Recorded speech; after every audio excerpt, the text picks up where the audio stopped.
Une bicoque délabrée, perdue dans la campagne vendéenne. Fred, un chômeur de 47 ans, y vit depuis 4 ans avec ses 3 enfants. Mais ils vont faire aujourd'hui le premier pas vers une nouvelle vie. La porte, elle est là. Voilà. Cette dalle en béton, Voilà. Là, c'est leur future maison. Non. Et là, ici, attends, oh, oh. Regarde, j'ai dessiné. Regarde, là, t'as la cloison, c'est ici, là. Julie, 8 ans, s'y voit déjà. Ma chambre, je vais la mettre comme ça. Fini la vie dans son petit mobil-home. Pour la première fois, elle aura sa chambre. Normalement, il y a le placard qui sera ici. Ton lit sera comme ça. Ici, et puis tu as là une fenêtre qui te donnera juste là, en face, là. Je verrai tous les moutons. Voilà, tu verras les moutons, tu verras la petite forêt qui est derrière, tu verras que de la verdure. Grossièrement, leur chambre, c'est la moitié du mobil-home que j'ai en ce moment, quoi, une chambre, quoi. En fait, tu fais 4 mobil-homes pour que ça fasse cette maison-là. Voilà, il y a 4 mobil-homes pour la maison. Julie va enfin découvrir la vie d'une petite écolière de son âge. Qu'est-ce que tu pouvais pas faire, Julie, dans le mobil-home? Mes devoirs quand il y avait trop de bruit. Ça, oui. Ça, on est tous dans la même pièce, donc... Une chance inespérée pour cette famille. Elle n'aurait jamais cru posséder une telle maison. Aujourd'hui, ils s'entassent dans ce mobil-home. Donc voilà la chambre où c'est que mes 2 garçons, ils dorment quand ils viennent à la maison. Donc voilà. Une seule chambre pour 4 personnes. Alors faute de place, ce papa divorcé et sa fille dorment dans la pièce d'à côté. Moi je couche là, c'est la partie la plus longue. Et puis sinon il y a ma fille qui couche là, juste en face. L'hiver, ils n'ont pour chauffage que ce vieux poêle à bois. Cet hiver, quand on a eu les moins 12, j'avais quoi, moins 4 au sol. Puis après, moins 1, 0 à peu près à hauteur d'homme, quoi. Ici, c'est la clim inversée. Très chaud d'été, très froid l'hiver. Donc, mais bon, on s'y habitue. Mais cette galère va donc bientôt prendre fin grâce à la nouvelle maison. Les chaussures sales, c'est la cause des chausses. Fred est d'autant plus ému qu'elle ne va pas lui coûter un centime. C'est un cadeau d'une valeur de 100 000 € des habitants de la région. Un toit pour une famille, une opération de solidarité exceptionnelle d'une 50aine de bénévoles. Mais pour offrir un foyer à Fred et ses enfants, les donateurs n'imaginaient pas devoir faire face à l'hostilité d'une majorité de villageois. Des voisins qui voient d'un mauvais œil ce papa qui, en quelques mois, a sombré dans la misère. Car il y a 6 ans, Fred vivait comme monsieur tout le monde. À l'époque, il a tout pour être heureux. Une famille unie et cette grande maison dans l'Oise, dans le nord de la France. Financièrement, tout va bien. Il gagne 1 700 € par mois grâce à son travail d'électromécanicien. Mais en 2006, après 20 ans de mariage, il se sépare de sa femme. On s'entendait plus, et puis bon, j'ai préféré dire autant qu'on en arrête là, au lieu de se disputer sans arrêt, et puis de finir très mal comme certains couples. J'ai dit bon, stop, on arrête là, c'est pour les gosses, donc tu restes dans la maison, moi je vais me démerder. De la démerde, comme il dit, Fred va passer à la misère. 2 ans plus tard, la crise frappe son entreprise et il est licencié. Au même moment, son ex-femme quitte la région pour s'installer en Vendée. Alors pour continuer à profiter de la garde partagée, Fred pose ses valises à 15 km de son ancienne épouse, à Saint-Martin-des-Fontaines, petit village de 160 habitants. Il n'a pas de travail, mais achète ce terrain avec le peu d'économie qui lui reste. Il y installe un vieux mobil-home en attendant de construire une maison. Mais le provisoire devient définitif et malgré ses recherches, il ne va jamais trouver d'emploi.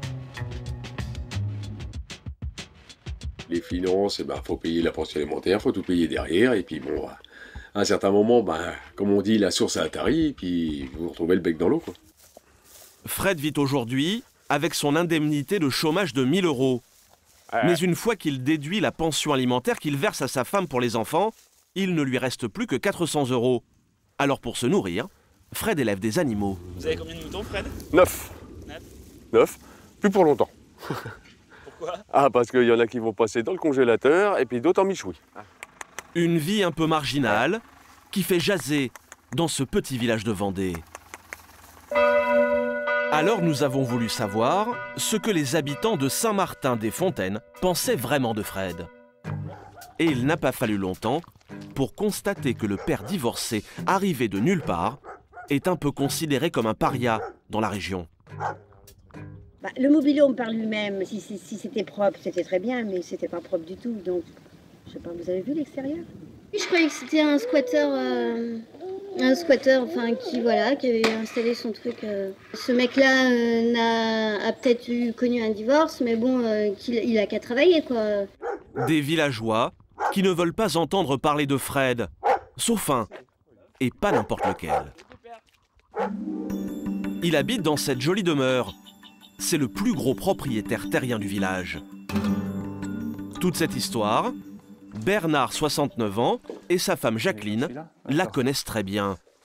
Car Fred est tout simplement leur plus proche voisin. À force de petits services rendus, les deux hommes se sont liés d'amitié.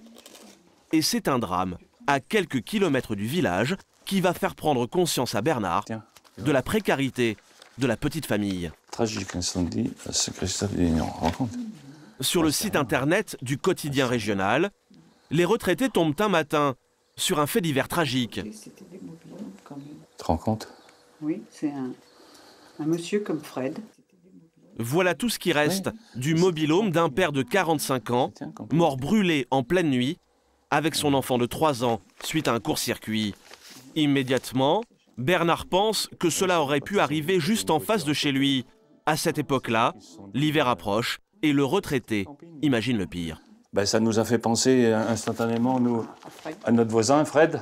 Imaginons le feu dans le mobil-home, la porte bloquée, ça pouvait faire 4 morts, quoi. Et ça, franchement, on s'est senti pratiquement, si on n'avait rien fait, en assistance à personne en danger, quoi.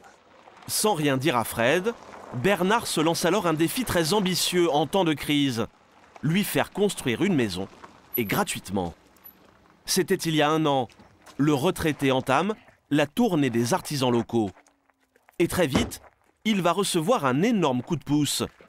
Un matin, il se présente dans cette PME, à 15 km du village. Salut. Bonjour Bernard. Bonjour Loïc. Ça va? Jean-Marie, ça va? Loïc et Jean-Marie sont 2 spécialistes du bois. Bernard veut convaincre les 2 patrons de faire un don, alors il va jouer de son bagou. Il y a des degrés dans la misère. Oui, voilà. Ouais. Il y a des degrés dans la misère. Et là, franchement, on est sur un pic. Parce que la facilité, c'est de fuir. Hein. C'est la facilité, nous aussi, c'était de dire, après tout, tiens, il va partir. Et puis, tu sais, ces réflexions, quand il nous disait, moi, c'est la boîte à carton qui m'attend. Je ne savais pas ce que ça voulait dire. Mais la boîte à carton, c'est les SDF, quoi. Bernard se prend alors à rêver. Et pourquoi pas demander à ses 2 patrons de faire un geste? Offrir à Fred une de ces maisons en bois à assembler. Problème, il y en a pour 20 000 € pièce. C'est même du haut de gamme. C'est une maison, donc elle a une isolation extérieure en fibre de bois. Et puis les modules donc, sont remplis de laine de verre. Et au niveau coefficient thermique, on passe pour être bâtiment basse consommation. Ça lui coûtera 30 € par mois de chauffage. Et c'est là que le plus incroyable va se produire. Alors que n'importe quel artisan aurait demandé une contrepartie, Loïc et Jean-Marie, eux, vont offrir une de leurs maisons à Bernard, sans hésiter une seconde. J'ai pas compté financièrement. C'est mon cœur qui a compté. Voilà, c'est tout. Hein, bon, voilà. J'allais pas donner la moitié des murs. Hein. C'est un geste rare pour tous les gens qui ont bossé sur ce projet. Bah ouais, mais après, on se regarde le matin, moi je me lève, je me regarde dans le miroir, je suis content, quoi. Enfin, je me retourne pas pour le quitter tout de suite, quoi. Bernard repart gonflé à bloc. Mais pour finir la maison, il doit encore trouver 80 000 € de matériel. Alors pendant des mois, Bernard court à droite et à gauche avec des amis retraités, comme Colette, qui le rejoignent dans son élan de solidarité pour Fred. Ici, il récupère du parquet pour toute la maison.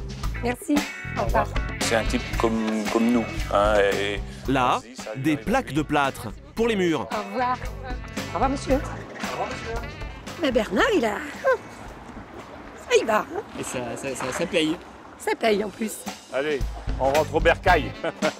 Des PME généreuses, mais surtout attirées par le buzz autour du projet. Car au fil des semaines, Bernard, jamais à court d'idées, a mis un grand panneau pour remercier les donateurs devant le terrain de Fred. Une bonne pub au passage. Mars 2012, il faut maintenant tout assembler. Et Bernard a besoin de main-d'œuvre. Mais où chercher? Pas dans le village en tout cas. Car ici, toutes ces bonnes grâces commencent à faire des jaloux. On va lui mettre une maison en bois, et puis le gars, il va l'habiter, puis il payera quoi? L'électricité, puis l'eau, puis le téléphone. Hein? Ça vous agace? Ah oui. Quand on voit qu'on travaille comme toute une vie pour nous payer notre maison, notre propre maison, et puis que lui, on lui amène une maison sur un plateau. Mais vous voulez pas donner votre avis là-dessus? Moi, à mon avis, chacun pour soi. Moi, j'en pense que c'est nul. Pourquoi? Parce que j'ai raté un enfant du pays encore. Mais bon, un gars comme ça qui vient, on le connaît pas, que les gens se mettent après lui pour... je sais pas. Sur les 160 villageois, seuls quelques-uns ont finalement accepté de participer à la construction. Nous sommes en septembre dernier. C'est dimanche, et sur leur temps libre, une dizaine de bénévoles ont répondu présents. Ils coulent les fondations en béton qui soutiendront la maison de Fred. La bonbonne est vide. Nous retrouvons Bernard, le retraité qui supervise le chantier. Après un an de démarche, il est sur le point de réussir son pari. Aujourd'hui, c'est une grande satisfaction. Ça représente quoi pour vous la stabilité? Ça représente que tout simplement la maison va se faire, on est sûr de nous, quoi. Et maintenant on va tout mettre en œuvre pour que Fred et ses enfants soient dans leur maison à Noël. Voilà, c'est l'objectif qu'on a. Bientôt fini le mobil-home, Fred imagine déjà sa nouvelle vie avec ses 3 enfants. Ça sera ma chambre ici, Ah bon? face à la route. Ah d'accord. T'as changé d'avis alors? Oui, comme ça c'est face à la route, comme ça je verrai qui c'est qui vient. C'est plus la chambre de ta fille? Non, la fille, non, je la mets là au fond. D'accord. Parce que bon, plus tard, j'ai pas envie que les matous ils tournent autour. Oh, voilà. La maison de Fred est sur le point d'être terminée, mais il reste à Bernard un dernier défi à relever, relier la maison au tout à l'égout. Alors il doit convaincre un homme qui garde contre lui une vieille rancœur. Se raccorder aux égouts, normalement, c'est à la charge du propriétaire. Fred n'ayant pas d'argent, le retraité a sollicité un dernier coup de pouce. Demain, c'est 16h30, moi, je dois m'en aller à une réunion. Jusqu'à la vôtre, alors? Oui, je pense. Ok. Celui de Monsieur le maire, assureur à la retraite. Mais il refuse, pour une raison toute simple. Si on commence à donner pour un, ben après, on ne sait pas où on s'arrête. Si les autres viennent demander, ben pourquoi le refuser aux autres? C'est ça, hein. Le social, c'est... Vous savez, le social, il y a 30 ans que j'en fais, je sais ce qu'il en est. Hein. Ne pas créer de précédent, voilà pour la version officielle. Mais en coulisses, un vieux différend entre les deux hommes a peut-être tout bloqué. Quelques années plus tôt, Monsieur le maire voulait construire un lotissement près de chez Bernard. Mais ce dernier, qui ne voulait pas de voisins, a multiplié les procès. Il nous bloque ce projet-là et il mène le dossier, il mène le projet de l'autre côté. Alors, vous pensez bien que les gens, ça coince un petit peu, quoi. Du coup, les bénévoles doivent encore trouver 6 000 € pour lui installer une fosse septique. Malgré ce grain de sable, après un an de mobilisation, le grand jour est finalement arrivé. Fin octobre, Bonjour les gars. Il est 7 h du matin. Ce matin, dis, j'aimerais bien que tu viennes voir l'entrée là-bas. Bernard est à la manœuvre. Tu te mets sur le bord là. Hein. La maison pour laquelle il s'est tellement investi est en passe d'être installée sur le terrain de Fred. Ça, c'est le mur intérieur, tu vois, hein, Dominique? C'est le mur intérieur, ça. Cette bâtisse en quitte, il faut l'installer dans la matinée, car Bernard et les bénévoles veulent faire une surprise à leurs voisins. Une nouvelle maison, mais ce n'est pas tout pour Fred. Aujourd'hui, c'est une journée comme il n'en a pas vécu depuis longtemps. Car un employeur ému par son histoire racontée dans la presse locale vient lui offrir un job. Il est embauché ce matin, normalement, ils le mettent à câbler des armoires. Oui. Alors, c'est ce qu'il a fait toute sa vie. Oui, non, mais c'est Hein, bien. donc, ça ne peut pas mieux tomber. Hein. Puis quand il va voir la maison, faut... Parce que quand il va arriver à midi, la maison Ouais, sera trois quarts montée. Hein. ouais. Ah là là. Trois quarts montée, à mon avis, ça va... 4 heures plus tard, Fred arrive enfin, attendu par tous ceux qui lui ont tendu la main. Merci à vous. Alors Fred, bonne matinée de boulot. L'émotion envahit le chantier. Non, Gigi est écroulé, lui. Tu vois, Gigi est ému aussi. Ah bah ouais. Ça va, Gigi. Fini le vieux mobil-home et les 4 ans de misère. Place à une maison tout confort. Mais Fred a encore du mal à imaginer sa nouvelle vie. Ouais, quand je vois ça, c'est trop grand pour moi ça. C'est trop grand. Je vais me perdre là-dedans, moi. On dirait un enfant qui découvre Ah ouais, son tout à cadeau. fait. Ouais, tout à fait. Bah, c'est le cadeau de Noël, ouais, ça on peut pas dire autrement. Ah oui, mais bon, c'est... 50 ans quand ta petite fille verra ça, puis tes petits gamins. Ah bah ça c'est sûr, oui. Hein? Ça, Un beau cadeau pour Fred et ses 3 enfants. Il prévoit d'emménager le jour de Noël.